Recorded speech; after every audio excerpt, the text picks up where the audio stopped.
E antes da gente ler, eu gostaria de orar mais uma vez. Senhor, nós te louvamos, Pai. Nós te bendizemos pela Tua palavra que é alimento, que é viva, que fala aos nossos corações, e que o Senhor possa falar a cada um de nós aqui essa manhã. Dá-nos a Tua porção de hoje, Senhor. Dá-nos o que o Senhor preparou para nós essa manhã, e que o Teu Espírito Santo, Senhor, possa ser ouvido, Senhor, e possa transformar as nossas vidas no nome de Jesus. Amém. Josué 5, capítulo 6, fala assim: os israelitas andaram 40 anos pelo deserto, até que todos os guerreiros que tinham saído do Egito morressem, visto que não tinham obedecido ao Senhor, pois o Senhor lhes havia jurado que não veriam a terra que prometera aos seus antepassados, que nos daria, terra onde há leite e mel com fartura. E eu vou ler para vocês o Salmo 95, no versículo 7, ele vai falar assim: pois Ele é o nosso Deus, e nós somos o povo do seu pastoreio, o rebanho que Ele conduz. Hoje, se ouvirem a sua voz, não endureçam o coração como em Meribá, como aquele dia em Massá, no deserto, onde seus antepassados me tentaram, pondo-me à prova, apesar de terem visto o que eu fiz. Durante 40 anos fiquei irado contra aquela geração e disse: eles são um povo de coração ingrato, não reconheceram os meus caminhos, por isso jurei na minha ira, jamais entrarão no meu descanso. Amém. Até aí. A palavra de Deus é maravilhosa. E eu amo a palavra de Deus, irmãos, porque se a gente olha com mais atenção, a gente vê que a Bíblia ela tem narrativas históricas e tem afirmações compatíveis com a realidade, com a ciência, mas a palavra de Deus é antes e acima de tudo, de todas as coisas, uma palavra de sabedoria divina para nós. Inspirada por Deus, que nos orienta em nosso relacionamento com Deus. E isso faz com que a linguagem da Escritura Sagrada, ela seja necessariamente simbólica. E isso faz com que os elementos dessa história, elas tenham um significado que transcende o seu período histórico e chega até nós hoje. Tudo que está escrito aqui tem um significado, aponta para algo, fala conosco, é uma palavra viva que se atualiza pelo poder do Espírito Santo nas nossas vidas a cada dia. Todas as vezes que revisitamos a palavra de Deus, revisitamos as histórias, o Espírito Santo fala conosco de uma maneira diferente, de uma maneira viva. Mas nós cremos que essa palavra que é viva e que traz implicações e frutos para a nossa vida hoje, ela é a palavra de Deus. Então, se você olhar para essa história da terra de Canaã, que é a história de Josué conquistando a terra, para mim essa história ela vai estar ligada a pelo menos 4 conceitos. O povo sai do Egito, tirado de lá por Deus, com seu braço forte. Ele é tirado das garras de Faraó, liberto da escravidão egípcia, e é transportado para a terra de Canaã. E na linguagem de Paulo aos Colossenses, se faz um paralelo entre essa fala e nós. E ele vai dizer que nós fomos arrancados do império das trevas e fomos transportados para o reino de Deus. Saímos do império das trevas para o reino de luz. Saímos do Egito para Canaã. Essa é a figura que está sendo desenvolvida. E Canaã pode nos remeter ao paraíso, né, de onde todos nós fomos expulsos em Adão. Pode também nos remeter ao sábado, ao Shabat, né, ao lugar de descanso de Deus. Até porque o autor aos Hebreus ele vai nos dizer que Canaã é o lugar de descanso. Canaã é o nosso lugar de descanso, do descanso do povo de Deus. Canaã é para nós o lugar que nós chamamos de céu, o lugar para onde iremos pós-morte. Mas Canaã também pode nos remeter ao reino de Deus, né? Lugar que já nos está acessível hoje. O reino de Deus já nos está acessível hoje. Ainda não está consumado, ainda não está em toda a sua plenitude, mas nós já experimentamos ele hoje, nós já experimentamos as primícias do reino. Mas uma das melhores figuras talvez seja esse lugar de descanso. Canaã é o lugar de descanso, o lugar onde nós descansamos no descanso de Deus. Porque esse sábado de descanso talvez não seja um descanso somente pós-criação, mas seja também um descanso pós-redenção. Hebreus, no capítulo 4, no versículo 10, vai dizer assim: pois todo aquele que entra no descanso de Deus também descansa das suas obras, como Deus descansou das suas. Então, Deus descansa das suas obras. Se Deus descansou de todas as suas obras, quer dizer que Ele descansa das obras da criação, mas Ele também descansa das obras da redenção. No sábado, Deus descansa das obras da criação, e no sábado, Deus descansa da cruz. No sábado não há mais nada que Deus precise fazer. No sábado não há mais nada que Deus pretenda fazer. Não há mais nada pendente. No sábado a cruz já aconteceu. O sábado já incluía a cruz. Porque todas as obras de Deus são incluídas no conceito de criação e de redenção. Quando Deus descansa no sábado, o cordeiro já está imolado. O cordeiro já está imolado porque a palavra de Deus diz que o cordeiro já foi morto antes da fundação do mundo. Quando Deus descansa no sábado, o mundo já foi criado bom e absolutamente bom. E a raça humana já se rebelou contra Deus e se tornou má. Quando Deus descansa no sábado, Ele já tomou providências para a redenção dessa raça. E quando Ele descansa no sábado, Ele já deu tudo que Ele tinha para dar. Ele já fez tudo o que Ele tinha que fazer. Por isso Ele descansa de todas as suas obras. E é por isso que a entrada em Canaã, no livro de Hebreus, retratada no livro de Hebreus, é chamado de entrar no descanso de Deus. Ele compara a nossa peregrinação no discipulado de Jesus, a essa peregrinação no deserto do povo de Israel. E o livro de Hebreus foi escrito como uma exortação, como uma advertência, tanto para aquele povo como para nós. E ele diz: lembre-se que teve um povo que saiu do Egito, um povo que foi liberto da escravidão, e que foi colocado numa terra prometida, mas que não entrou. Porque Deus esperou 40 anos para que aquela geração daquele povo morresse no deserto, mas não permitiu que eles entrassem. E que impressionante é essa ira de Deus que alcança até Moisés e Arão. O salmo que a gente leu fala como aquele dia em Massá e Meribá. E que dia é esse de Massá e Meribá? Do que o salmista está falando? Ele está falando lá de Êxodo 17, quando o povo que saiu do Egito chega no deserto, e aí ele peregrina por um tempo, e aí começa a faltar água, e ele murmura, e ele reclama, e sente saudades do Egito, e confronta Moisés com isso, e reclama de Deus, e murmura contra Deus. Então Deus diz para Moisés: bate na rocha, e você terá água. E Moisés bate na rocha, e sai água. Mas tem um detalhe: Moisés bateu 2 vezes. Moisés bateu com raiva na rocha, contrariado. Moisés bateu na rocha com força, e talvez seja porque ele já não aguentasse mais aquela situação. Aí você vai ler Números capítulo 20, e você vai ver Deus falando com Moisés: Moisés, você bateu 2 vezes na rocha, você não me honrou diante do povo.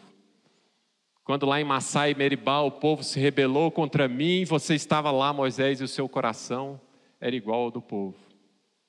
Por isso que em um dos momentos mais complexos da relação de Deus com Moisés, Deus diz assim para ele: então das campinas de Moabe, Moisés subiu ao monte Nebo, ao topo de Pisga, ao frente de Jericó, ali o Senhor lhe mostrou toda a terra de Gileade, Dan, toda a região de Naphtali. E aí no versículo 4 vai falar: e o Senhor lhe disse: essa é a terra que prometi sob juramento a Abraão, Isaque e a Jacó, quando lhes disse: eu as darei aos seus descendentes. Permiti que você a visse com os seus próprios olhos, mas você não atravessará o rio e não entrará nela. E Moisés podia ter falado: mas por que, Senhor? Porque lá em Massá você não me honrou.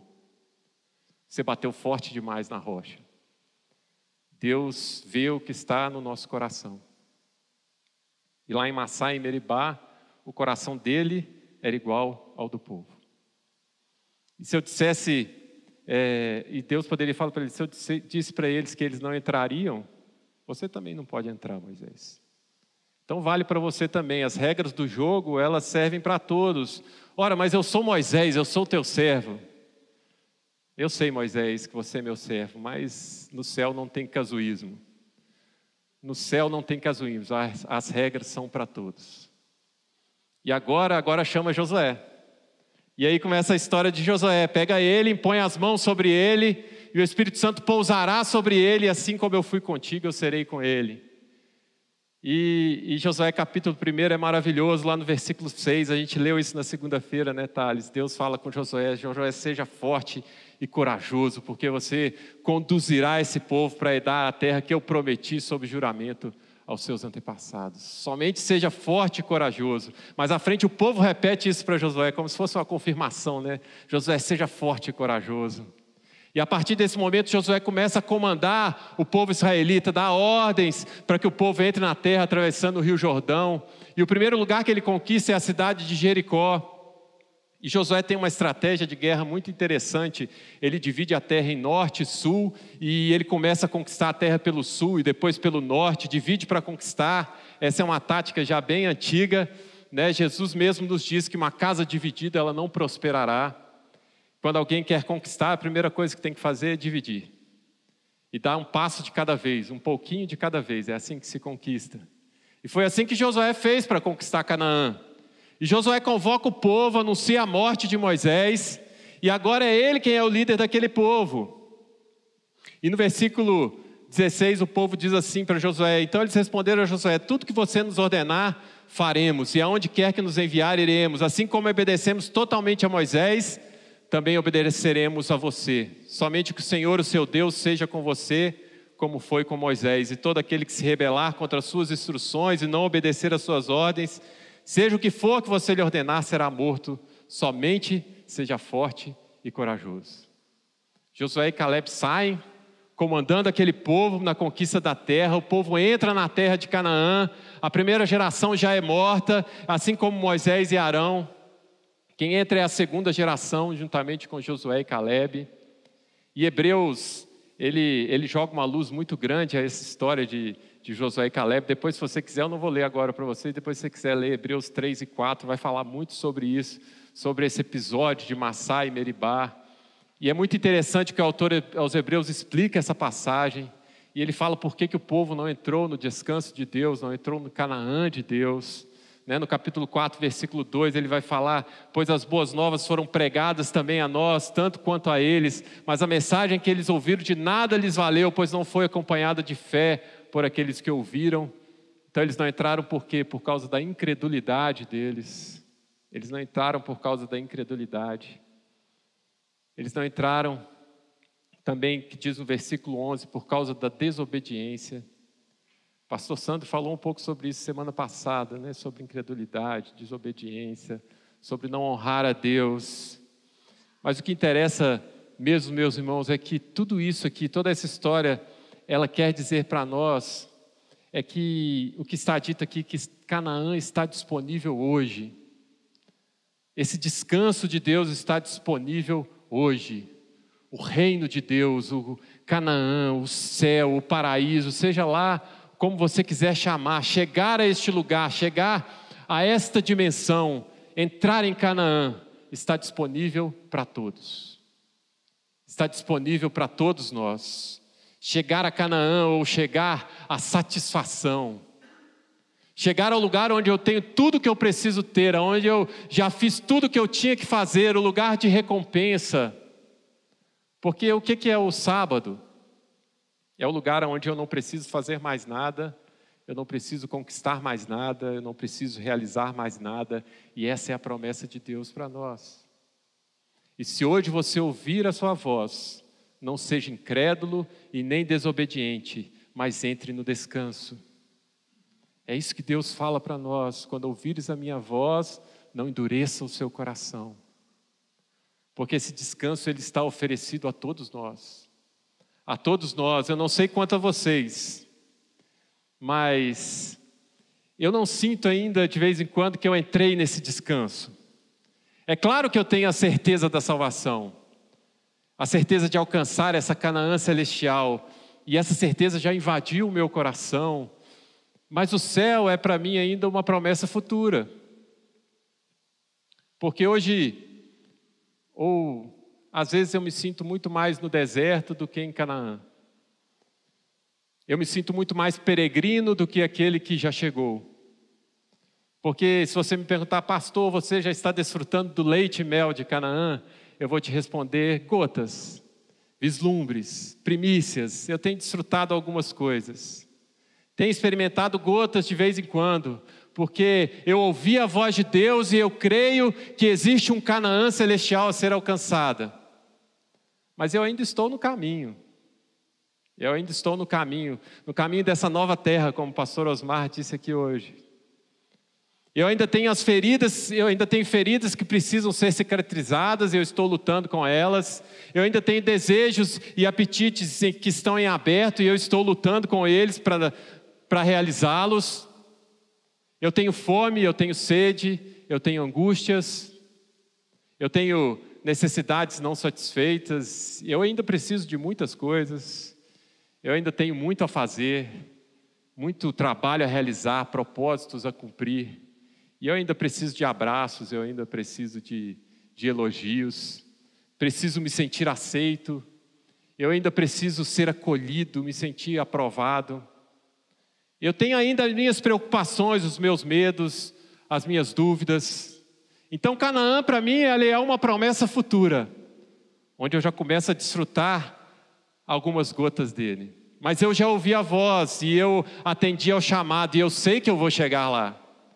Eu sei que eu vou chegar a Canaã, porque tem uma coisa também, a teologia sistemática fala que nós somos salvos em 3 tempos: no passado, no presente e no futuro. No passado nós somos salvos da condenação do pecado, no futuro nós seremos salvos da presença do pecado, e no presente nós estamos sendo salvos desse maldito pecado. E nós estamos no presente, irmãos, nós estamos no presente. Essa salvação no passado me traz paz com Deus, porque eu fui salvo dos meus pecados. Me dá certeza de que nenhuma condenação há para aqueles que estão em Cristo Jesus. Me traz a certeza da salvação, a certeza de que eu vou chegar lá. Me traz paz. E essa é a grande questão nessa nossa peregrinação com Deus aqui nesse deserto. A paz de Deus em nosso coração. A paz de Deus em nosso coração. Estamos a caminho de Canaã, mas o nosso humor varia. A nossa esperança oscila. Tem dias que estamos com muita fé, outros dias estamos com menos fé. Mas estamos firmes e marchando rumo a Canaã. Somos como Caleb. Somos Caleb. E a história de Caleb é linda. Eu falei que eu ia chegar nela. Vocês se lembram lá dos 12 espias que entraram para vigiar a terra dos 12? Só Josué e Caleb voltaram dizendo: vamos logo conquistar essa terra, né? Terra que manda leite e mel. Mas 10 não concordaram e o povo não quis entrar. E o povo marcha por 40 anos no deserto. Sobra só Josué e Caleb daquela geração. E no capítulo 14, versículo 6, eu vou ler para vocês. Os homens de Judá vieram a Josué em Gilgal, e Caleb, filho do Quenezeu, Jefoné, lhe disse: você sabe o que o Senhor disse a Moisés, homem de Deus, em Cades Barneia, sobre mim e sobre você. Eu tinha 40 anos quando Moisés, servo do Senhor, enviou-me de Cades Barneia para espionar a terra. E eu lhe dei um relatório digno de confiança.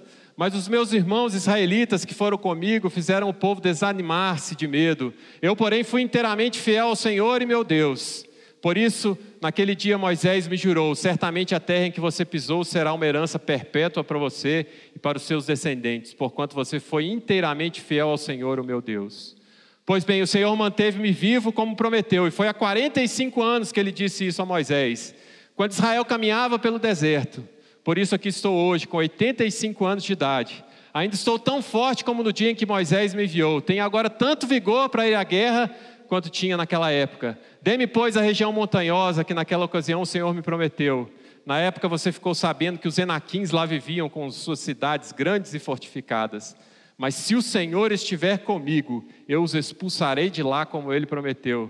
Então Josué abençoou Caleb, filho de Jefoné, e lhe deu Hebrom por herança.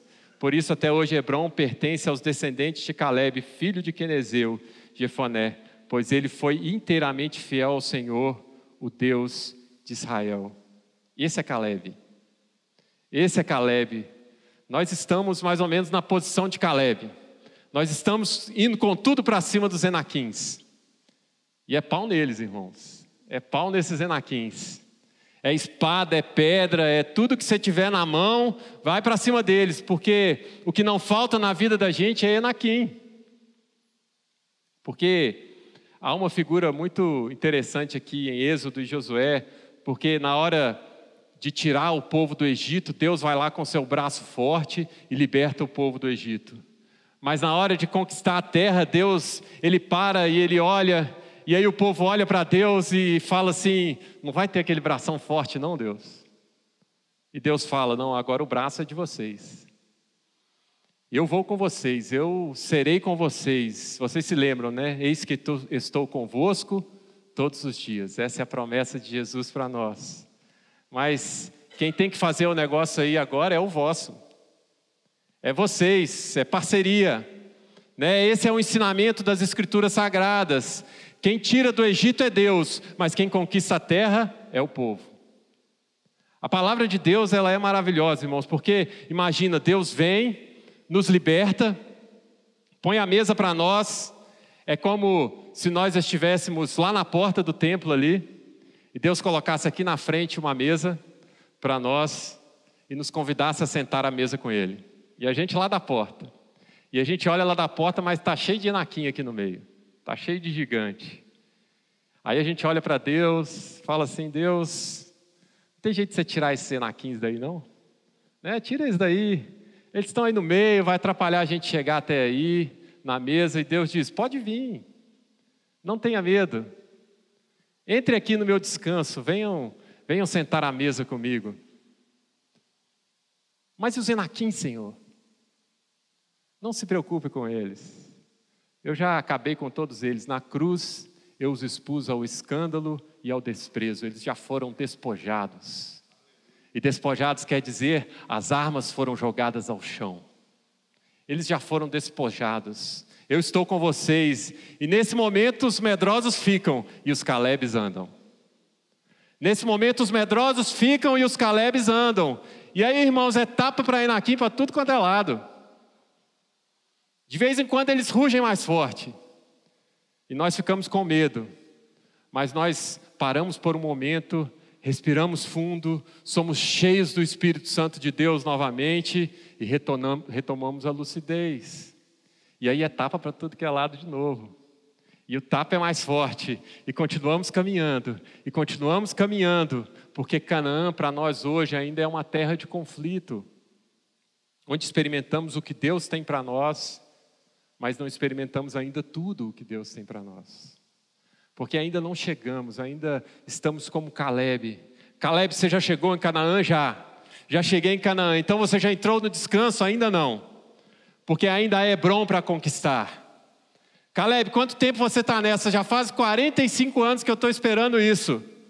Os caras lá não quiseram entrar, isso já faz 45 anos. Já tem 45 anos que Deus me prometeu Hebrom. Hoje eu tenho 85, e o que você vai fazer, Caleb? Vai ficar aí na porta esperando Hebrom chegar? Não. Eu vim falar com Josué que eu vou partir para a briga e eu vou conquistar Hebrom, porque Hebrom é meu. Hebrom é meu, nós somos como Caleb, irmãos. Nós somos como Caleb, somos o que Jesus falou no capítulo 13 de Mateus: o reino dos céus é como um tesouro escondido no campo. Certo homem, tendo-o encontrado, escondeu-o de novo, e então, cheio de alegria, foi e vendeu tudo que tinha e comprou aquele campo. O reino dos céus é também como um negociante que procura pérolas preciosas. Encontrando uma pérola de grande valor, foi e vendeu tudo que tinha e comprou. E eu queria te perguntar, você já encontrou a pérola e o campo? Eu creio que já. Se você está aqui, você já encontrou a pérola e o campo. Mas sabe o que nós estamos fazendo agora? Nós estamos vendendo tudo. Nós estamos vendendo tudo. E eu não preciso ser profeta para dizer isso, mas eu tenho certeza que você ainda não vendeu tudo. Nós estamos na fase da negociação. Porque o que Caleb está fazendo aqui no capítulo 14 de Josué, Caleb estava se desvencilhando de tudo, se desfazendo de tudo, disposto a perder até a própria vida para ter Hebrom. Porque eu te pergunto, que dia que Hebrom se tornou de Caleb? Que dia vocês acham que Hebrom se tornou de Caleb? No dia que ele foi lá e expulsou os enaquins, ou no dia quando ele ainda tinha 40 anos e Deus falou com ele que Hebrom era dele? E essa é a figura da nossa salvação. Lá atrás, quando Deus anunciou, eu lhes dou a vida eterna. Lá atrás, quando fomos livres da condenação e do pecado, e Jesus pronunciou, deixe-vos a paz, a minha paz vos dou. Lá atrás, quando Deus nos convidou a uma vida abundante, uma vida completa, quando Ele disse que aquele que crer em mim, rios de água viva fluirão do seu interior. Lá atrás Ele nos deu, já é nosso. Já é nosso. E depois, meus irmãos, há muito que se caminhar. Há muito que se caminhar e há muito o que vender. É por isso talvez que Billy Graham tenha dito que a salvação é de graça, mas o discipulado de Jesus custa tudo o que temos. A salvação é de graça, mas o discipulado de Jesus custa tudo o que temos. Porque a graça de Deus, ela é o oposto ao mérito, é claro, mas não é o oposto ao sacrifício. A graça de Deus, ela é o oposto ao mérito, mas ela não é o oposto ao sacrifício. Quem disse que não haveria caminhos de renúncias? Quem disse que não haveria caminhos de conflitos? Caminhos de dúvidas? Que não haveria caminhos de combates intensos? Quem disse que não haveria lágrimas e noites escuras? Quem disse que não passaríamos pelo caminho do vale da sombra da morte? Ninguém disse. O que foi que Jesus disse? Eu estarei convosco todos os dias. Eu estarei convosco todos os dias. Pode entrar, lute, conquiste, caminhe rumo à terra, rumo ao descanso. Eu estarei convosco. Eu estarei com vocês. Eu prometi e eu dei. Agora vocês caminhem e conquistem. Caminhem e conquistem. Somente sejam fortes e corajosos. Mas sabe o que acontece com muitos? Deus prometeu. Aí nós ficamos sentados no sofá reivindicando e decretando. Mas não é assim que a palavra de Deus nos ensina. Nós precisamos caminhar e conquistar. Jesus se levantava de madrugada. Jesus orava. Jesus tinha um caminho de disciplina intensa, de combate, de atravessar momentos difíceis com a autoridade do Pai, de passar por lugares que nós temos medo até de pensar em passar, enfrentar tentações e dizer não. Jesus era assim. Então, o que Canaã está dizendo para nós? Está dizendo que existe uma promessa, cuja parte de Deus já está consumada. O Senhor já está com a mesa posta para nós e dizendo assim: venham sentar comigo, venham encontrar a satisfação verdadeira em mim. Mas entre essa mesa aqui, essa mesa posta em nós, existe uma terra que precisa ser conquistada, inimigos e adversários que precisam ser enfrentados. E é também no nosso braço, é também na nossa força. Seja forte e corajoso, meu irmão. Seja obediente e creia. Por que eles não entraram? Por causa da desobediência e da incredulidade. Seja então obediente e creia. Esse é o caminho do discipulado de Jesus. Deus disse coisas ao meu respeito e eu não vou me dar por satisfeito, eu não vou parar até que elas se cumpram. Eu não vou me dar por satisfeito até eu experimentá-las todas. Todas, tudo que Deus disse ao meu respeito, eu não vou parar até que eu experimente todas elas. Mas tem quanto tempo que Deus prometeu isso? Tem 45 anos. Mas não importa, é que eu continuo com o mesmo vigor hoje para buscá-las e experimentá-las. Vida cristã implica em combate. Vida cristã implica em combate. E que Deus possa levantar aqui na nossa igreja um exército de homens e mulheres como Caleb. Como Caleb. Homens e mulheres que creem no que Deus pronunciou ao seu respeito. E Deus pronunciou muitas coisas a respeito de cada um de nós. Muitas coisas. Creem que aquela pérola vale todo e qualquer sacrifício, e não há nada que se compare a ela. Porque era a pérola de grande valor, um exército disposto a vender tudo, sacrificar tudo, se desfazer de tudo, para desfrutar do descanso de Deus.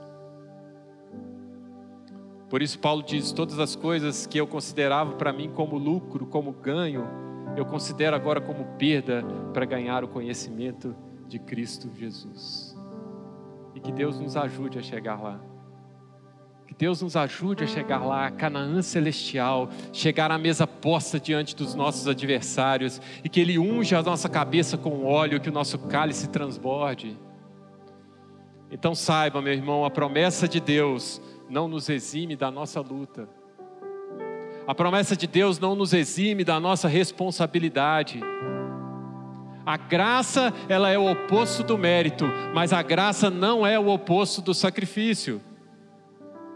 E Deus está nos dizendo: então lute, bata, conquiste.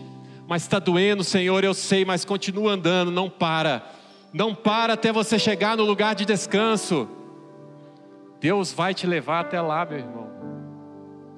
Deus vai te levar até lá, porque essa é a promessa dele para nós.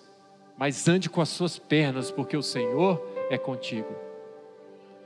Seja forte e corajoso, porque o Senhor é contigo. Amém? Continue caminhando, meu irmão. Continue caminhando. Essa é a promessa de Jesus para nós: eis que estarei convosco todos os dias da sua vida. Creia nisso e obedeça, e você vai chegar ao descanso de Deus, a Canaã celestial. Mas lute. A vida cristã, ela implica batalha. Amém? Glória a Deus. Coloque aí de pé. Pois tudo isso só é possível porque Jesus conquistou na cruz por nós.